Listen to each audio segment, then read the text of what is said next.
Indo British advanced pain clinic నొప్పి మాయం surgery దూరం ఫర్ అపాయింట్మెంట్స్ 9155515563.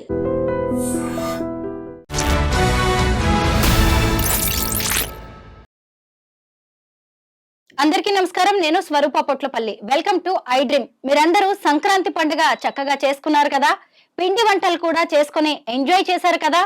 మరి ఇలాగే ఓ కుటుంబం చక్కగా పిండి వంటలు చేసుకుంది, పండుగ చేసుకుంది. కానీ వారి పిండి వంటలు చేసింది ఎక్కడో తెలుసా? ఆ ఇంటికి దీపం, ఆ ఇంటి ఇల్లాలని చంపి ఆమెను పూడ్చిపెట్టి ఆ బొంద మీద కట్టెల పొయ్యి పెట్టి దాని మీద పిండి వంటలు చేసుకుని తిన్నారు. ఈ ఘటన మహబూబాబాద్ జిల్లాలో జరిగింది. ప్రస్తుతం నాతో పాటు ఫ్యామిలీ కౌన్సిలర్ నరసింహారావు గారు ఉన్నారు. ఆయనతో మాట్లాడి ఈ ఘటనకు సంబంధించిన అనేక విషయాలు తెలుసుకుందాం. సార్ నమస్తే. నమస్తే అమ్మా. సార్, అసలు వినడానికి ఎంతో జుగుప్సగా, ఆవేదనగా, బాధగా అనిపిస్తోంది. ఎంత సాడిజం ఉంటే ఇలాంటి పనులు చేస్తారు? అసలు మనుషులు చేయదగిన పనేనా సార్? ఏకంగా భర్త, అత్త, మామ, ఆడపడుచు భర్త, ఒక ఆడ మనిషిని చంపి ఇంతమంది కలిసి ఏమైపోతుంది సార్ మానవత్వం? ఇలాగైనా మనుషులు బిహేవ్ చేసేది? ఈ రాక్షసత్వం పెచ్చరెళ్ళిపోయినప్పుడు ఇట్లాంటివన్నీ జరుగుతూ ఉంటాయమ్మా. ఫ్యామిలీలో ఒక స్త్రీని ఆ ఫ్యామిలీలో మిగతా సభ్యులంతా కలిసి, ఇద్దరు పిల్లలు ఉన్నటువంటి తల్లి మహబూబాబాద్లో, ఆ అమ్మాయి 35 ఏళ్ళ ఆవిడ, నాగమణి ఇద్దరు సార్, మగపిల్లలు, నాగమణి అమ్మాయి పేరు. మరి భర్త, అత్త, మామ, ఆడపడుచు భర్త కలిసి అందరూ కలిసి ఏకంగా ఆవిడని చంపడమే కాకుండా తనని కాల్చివేస్తూ బొందబెట్టి దానిపైనే వాళ్ళు ఫర్నేస్ కింద పొయ్యి కింద మార్చి దాన్ని వంట చేసుకుని పిండి వంట చేసి తిన్నారు అంటే రాక్షసత్వం ఎంత ప్రబలిపోయిందో మనకు అర్థమవుతుందమ్మా. అయితే ఇంత వయసు ఆ అమ్మాయి ఆల్రెడీ సంసారంలో ఉంది, ఇద్దరు మగపిల్లలు కూడా ఉన్నారు. అయినా కూడా ఆ అమ్మాయిని అంత తీవ్రంగా చంపేసేసి ఆ రకంగా తీవ్రంగా చేయడం అన్నది బలమైన కారణం ఏవైనా కూడా మనకు అర్థమే కావటం లేదు. పైగా ఆ హస్బెండ్ తరపున ఉన్నటువంటి ఫ్యామిలీ మొత్తం ఏకమైపోయింది. ఏకమైపోయినా కూడా ఇంత దారుణంగా చంపడం అన్నది మరి ఎందుకు ఇట్లాగా జరుగుతుందని చెప్పుకోవాలంటే అది అసుర లక్షణాలు. ఇప్పుడు కాదు, ఎప్పుడో మొదలై ఉంటాయి వాళ్ళల్లో. వాళ్ళందరూ ఎప్పటి నుంచో హింస మొదలుపెట్టుంటారు. ఈ అమ్మాయిని ఎలాగైనా రూపుమాపాలి, కొంచెం కూడా రూపురేఖలు ఉండకూడదు, ఈ అమ్మాయిని మామూలుగా ఉంచకూడదు అని కలిపి తీవ్రమైన నిర్ణయం తీసుకున్నారు. అది రాక్షసత్వం తప్ప మనిషి. రాక్షసుడు అంటే ఏంటంటే ఎదుటివాడిని ఎంత బాధ పెడితే వీడంత ఆనందపడతాడు, ఎదుటివాళ్ళు ఎంత బాధపడితే వీళ్ళు అంత ఆనందపడతారనమాట. ఎంత బాధ పెడతాడు ఏ మనిషి? నన్ను చంపేయచ్చు, కానీ చంపడమే కాకుండా ఆ రకంగా ట్రీట్ చేయడం అనేది చనిపోయిన బాడీని కూడా, అంటే వాళ్ళ ఎంత మేర రాక్షసత్వం పెరిగిపోయిందో మనం గమనించవచ్చు. ఇటువంటివి మనం తీవ్రంగా పరిగణించి ఈ కుటుంబ వ్యవస్థలో ఇటువంటి చొరపడకుండా చూడాలి అంటే మొదటి నుంచి కూడా ఆ పక్క బంధువులు ఈ పక్క బంధువులు కూడా చాలా జాగ్రత్తగా వాళ్ళని అబ్జర్వ్ చేస్తూ ఉండాలి. ఎక్కడైనా ఇటువంటి తీవ్రమైన చర్యలు జరుగుతున్నాయా, లేకపోతే రాక్షసత్వం ఎక్కడ బయటపడుతుందా? ఇది ఒక్కసారి జరిగిన విషయం అయితే కాదు. అంతకుముందు కొట్టడాలు, తిట్టడాలు ఏవి జరిగి ఉంటాయి. వాటన్నిటిని ఎప్పుడైతే మనం నెగ్లెక్ట్ చేస్తూ పోతామో చివరికి ఇలాంటి స్థితికి రావడం జరుగుతూ ఉంటుంది. పైగా ఆ అమ్మాయికి సంబంధించిన తల్లిదండ్రుల పేర్లు కానీ వాళ్ళ ఊర్లు కానీ అవేం వార్తల్లో ఏం రాలా. అంటే ఈ అమ్మాయికి ఏమన్నా ఎవరు సపోర్ట్ లేరా? ఉంటారు సార్, ఉంటారు, ఇలాంటివి సపోర్ట్ చేస్తారు. కానీ మళ్ళీ ఇద్దరు మగపిల్లలు ఉన్నారు, ఇద్దరు పిల్లలు ఎందుకు లేని కుటుంబాన్ని, సంసారాన్ని కాపాడుకొని మళ్ళీ సర్ది చెప్పి వెనక్కి పంపించే తల్లిదండ్రులు ఎక్కువ ఈ రోజుల్లో మన సొసైటీలో. అవును, అది కూడా వాస్తవమే. కానీ ఒక్కొక్కసారి ఏం చేయాలంటే అమ్మ ఇటువంటివన్నీ కూడా కౌన్సిలింగ్ లాగా తీసుకొని ప్రతి ఊళ్ళోనూ కూడా ఒక కౌన్సిలింగ్ సెంటర్ పెట్టాలి. నా ఉద్దేశం ప్రకారంగా గవర్నమెంట్ కానీ లేకపోతే వాలంటరీ ఆర్గనైజేషన్స్ కానీ ఫ్రీక్వెంట్గా వెళ్ళి అక్కడ ఇటువంటి ఏమైనా ఉన్నట్లయితే చెప్పుకోలేని విషయాలు కానీ లేదా అబ్జర్వ్ చేసి, ఈ మధ్య చూసారా పేపర్లో కూడా ఎవరు సూసైడ్ చేసుకుంటే ఆ వార్తతో పాటు కింద సూసైడ్ కాంటాక్ట్ నెంబర్ ఇస్తున్నారు, కౌన్సిలింగ్ నెంబర్ ఇస్తున్నాం. ఎందుకంటే ఆ నెంబర్ కనుక ఫోన్ చేసినట్లయితే సూసైడ్ చేసుకునే ముందు ఎవరన్నా అలాగ ఫోన్ చేస్తే వాళ్ళు దాన్ని ఆపే ప్రయత్నం చేస్తున్నారు.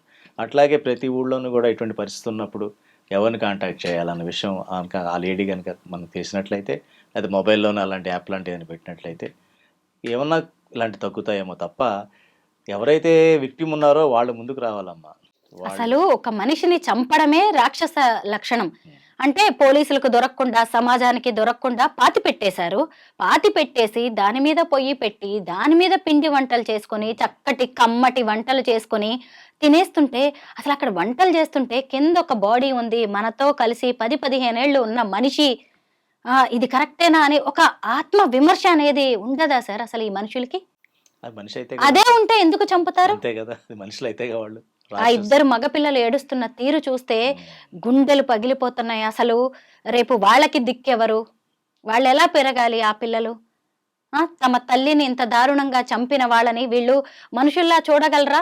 రేపు ఆ పిల్లలు ఎలా పెరుగుతారు? వాళ్ళు ఎలా వాళ్ళని తీర్చిదిద్దే వాళ్ళెవరు? వాళ్ళ చదువులేంటి?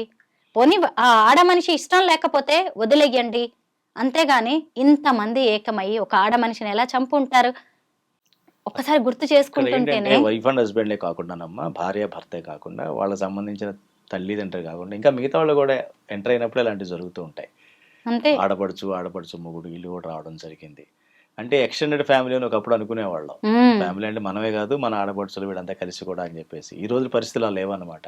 వాళ్ళు కూడా వచ్చి క్రైమ్ రేట్ ని పెంచుతున్నారు, కానీ వాళ్ళలో ఉన్న భావాలని, అంటే ఏదైతే క్రైమ్ చేద్దాము, ఏదన్నా ఇలా చేద్దాం అనుకున్న భావాల్ని పెంచేలా ఉన్నాయి కానీ తగ్గించేలాగా లేవు. ఒకప్పుడు అట్లా కాదు, ఎవరైనా పొరపాటుగా ఆలోచించినా, పొరపాటు పని చేసినా ఫ్యామిలీ మెంబర్స్ ఎవరు వచ్చి తప్పనో లేకపోతే ఇలా చేయకూడదనో అదే జరిగిందిలే అని చెప్పి ఉండేవాళ్ళు. ఇప్పుడు అలా చెప్పట్లా, ఉన్నదానికి 10 రెట్లు దాన్ని ఎగతోసి ఇంకా దాని తీవ్రతని పెంచుతున్నారు. ఎప్పుడైతే క్రైమ్ చేసేటప్పుడు సపోర్ట్ కూడా దొరికిందో తెలియని ఆవేశంలో నలుగురు కలిసి చేసేస్తారనమాట. ఇది చేయడం బాగున్నది, కానీ ఇలా బొందబెట్టి దానిపైన వంట చేయడం అన్నది అది తీవ్రమైన రాక్షసత్వం. ఏదో క్షణిక కోపంలో చేశారు లేకపోతే ఏదో చేశారన్న విషయం ఇక్కడ లేదు. కాబట్టి ఇట్లాంటి జరగడానికి సమాజం చాలా ముందుకు రావాలమ్మా. కుటుంబాన్ని ఒక్కదానికే పరిమితం చేస్తే సమస్యని సాల్వ్ కాదు. ఇది ఆడదానికి ఆడదే శత్రువు అంటారు. నేను ఈ మాట చెప్పడానికి కూడా ఇష్టపడను, నేను ఎందుకు ఆడవాళ్ళని తగ్గించడం అని. కానీ ఈ ఘటనలో బాధితురాలు ఒక మహిళ. ఇదంతా చేసింది ఎవరు? అత్త లక్ష్మి, ఆడపడుచు దుర్గా. అంటే ఇందులో 2 ఆడవాళ్ళు ఉన్నారు. అసలు ఈ ఆడవాళ్ళకు కూడా మేము ఆడవాళ్ళమే, మేము కాపురాలు చేసాం, మాకు పిల్లలు ఉన్నారనే ఒక ధ్యాసే లేదు. ముఖ్యంగా ఏంటంటే వీళ్ళు ఇక అంతా అయిపోయింది, ఎవరు మనల్ని గుర్తించారు అనుకున్నారు. కానీ ఆమె కొద్ది రోజులుగా కనిపించకపోయేసరికి చుట్టుపక్కల వాళ్ళకి డౌట్ వచ్చి పోలీసులకి సమాచారం ఇచ్చారు. పోలీసులు వచ్చేసి అలా ఏం జరిగిందని మొత్తం వీళ్ళని పట్టుకొని ఇంట్రాగేట్ చేసేసరికి మ్యాటర్ అంతా బయటకు వచ్చింది.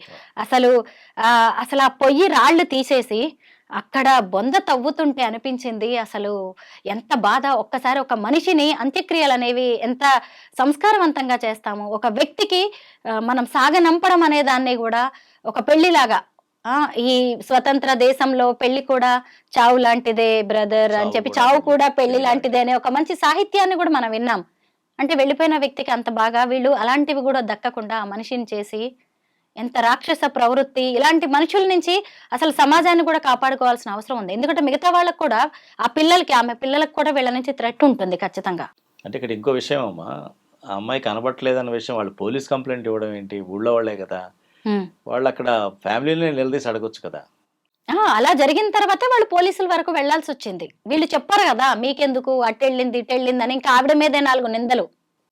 అట్లాగే అంటే ఏంటనమాట, పక్క ఇంటి వాళ్ళకి ఈ వాళ్ళకి ఏం జరిగిందన్న విషయం కూడా తెలియట్లేదు. ఆ మనిషి అదృశ్యం అయిపోయేంత వరకు కూడా మనం యాక్షన్ తీసుకోలేని పరిస్థితిలో ఉన్నాం. లేదు, అది కొంచెం ప్రాబ్లంగా ఉన్నప్పుడే అనిపిస్తున్నప్పుడే పక్కింటి వాళ్ళకి వీళ్ళకి కూడా వాళ్ళు కూడా కొంచెం జాగ్రత్తగా సహకరించి నేను చెప్పిన కౌన్సిలింగ్ లాంటిది ఇప్పించి వాళ్ళని వీళ్ళని బెదిరించి ఏదో రకంగా వాళ్ళు కొంచెం చేస్తే కొంత నిలబడేదేమో. మరి ఇంకో 3వ వ్యక్తి ప్రమేయం అక్కడ లేకపోయేటప్పటికి ఎవరైతే క్రిమినల్ మైండ్తో ఉన్నారో ఫ్యామిలీ మెంబర్స్ వాళ్ళు ముందుకెళ్ళిపోయి మనిషిని ఆ రకంగా చేయడం జరిగింది. నిజమే సార్, మన చుట్టూ ఇలాంటివి చాలా జరుగుతూ ఉన్నాయి. మనుషులుగా మనం స్పందించాల్సిన అవసరం అయితే చాలా ఉంది. మన చుట్టుపక్కల ఎవరికైనా ఇబ్బంది తలెత్తినా, లేదంటే ఓ వ్యక్తి గత కొన్ని రోజులుగా కనిపించట్లేదు అన్నా గానీ సగటు వ్యక్తులుగా, బాధ్యత గల పౌరులుగా మనమందరం స్పందించాల్సిన అవసరం ఉంది. ఎవరైనా ఒక మహిళ కావచ్చు, ఒక పిల్ల కావచ్చు, ఓ పిల్లాడు కావచ్చు ఇబ్బందులు పడుతున్నారు అన్నప్పుడు మనకెందుకు లేని మనం పక్కకు వెళ్ళిపోకుండా మనవంతు బాధ్యతగా వ్యవహరించాల్సిన అవసరం అయితే చాలా ఉంది. Thank you so much Narasimha Rao గారు. థ్యాంక్స్.